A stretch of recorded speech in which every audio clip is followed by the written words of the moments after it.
Monsoon सत्र में संसद की कार्यवाही में लगातार गतिरोध कायम है, जिससे करोड़ों रुपए का नुकसान हो रहा है। सरकार ने सोमवार को सर्वदलीय बैठक बुलाई है। बड़ा सवाल यही है कि क्या संसद में जारी गतिरोध टूटेगा और क्या मॉनसून सत्र के दौरान लंबित अहम विधेयक पारित हो पाएंगे।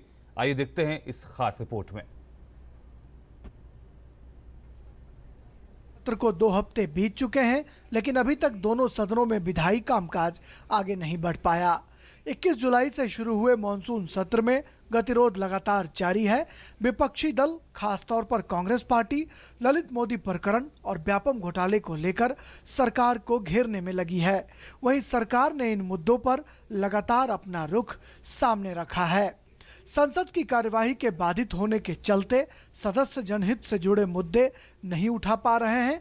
वहीं संसद के नहीं चलने से प्रतिदिन करोड़ों रुपए का नुकसान भी हो रहा है। ये कांग्रेस पार्टी का जो वर्तन है वो लोकतंत्र के खिलाफ है, संसद के खिलाफ है।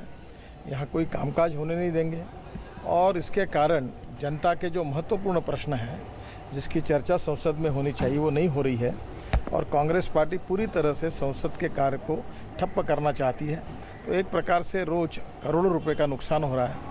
संसद के दोनों हफ्तों में कुल मिलाकर मात्र 9% ही कामकाज हो पाया है, जबकि 91% वक्त हंगामे की वजह से बर्बाद हो गया।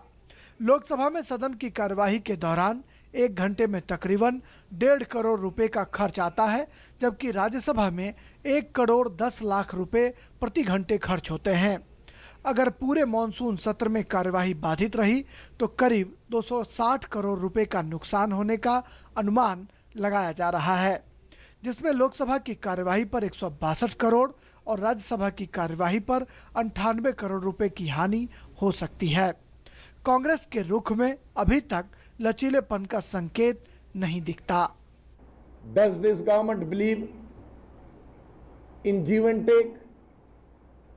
Has this government made any effort to reach out to the opposition? Yes, they will try to reach out individually and to split them. That is not a democratic, that is not a parliamentary system. सत्ता पक्ष का तर्क है कि वो सदन में किसी भी मामले में चर्चा कराने को तैयार है और विपक्षी दलों को संसद के कामकाज में सहयोग करना चाहिए। मेरे विनम्र प्रार्थना है, सदन को चलने दीजिए, विषयों के ऊपर बहस होने दीजिए। आपको जो कहना है सदन में कह दीजिए, मगर आप जिस तरह का व्यवहार कर रहे लोग इसको पसंद नहीं करेंगे। मॉनसून सत्र के एजेंडे में कुल 11 विधेयक लंबित हैं, जिनमें 9 नए विधेयकों को पेश किया जाना है, जिनमें लोकसभा में 2 और राज्यसभा में 7 विधेयक लंबित हैं। सदन में अब तक गुरदासपुर आतंकी हमले में गृह मंत्री राजनाथ सिंह के बयान देने के अलावा कुछ अहम रिपोर्ट ही संसद के पटल पर रखी जा सकी हैं और विधायी कामकाज बिल्कुल नहीं हो पाया है। सदन को चलाने के लिए लोकसभा अध्यक्ष ने सर्वदलीय बैठक भी बुलाई थी। शुक्रवार को लोकसभा अध्यक्ष ने सदस्यों के आचरण पर सवाल उठाए और अपनी नाराजगी भी जताई। लोकसभा अध्यक्ष ने भारी शोरगुल के बीच प्रश्नकाल चलाने की कोशिश की, लेकिन सदन में अनुशासन बहाल नहीं हो पाया। इस बीच सरकार की ओर से सोमवार को सर्वदलीय बैठक बुलाई गई है।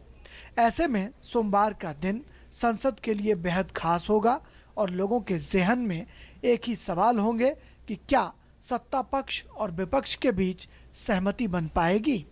अमूमन अपने शासनकाल में सदन चलाने की हिमायत करने वाली कांग्रेस मुखालफत पर उतरी हुई है। दरअसल 1 साल के प्रधानमंत्री नरेंद्र मोदी के शासनकाल में कांग्रेस के पास कोई बड़ा ऐसा मुद्दा नहीं रहा जो सदन में वो सरकार को घेर सके।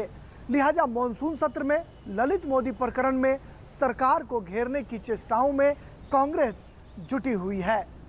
कैमरामैन पूरनचंद जोशी और शैलेंद्र मिश्र, अजय विक्रम सिंह के साथ राजेश राज, डीडी न्यूज़, दिल्ली।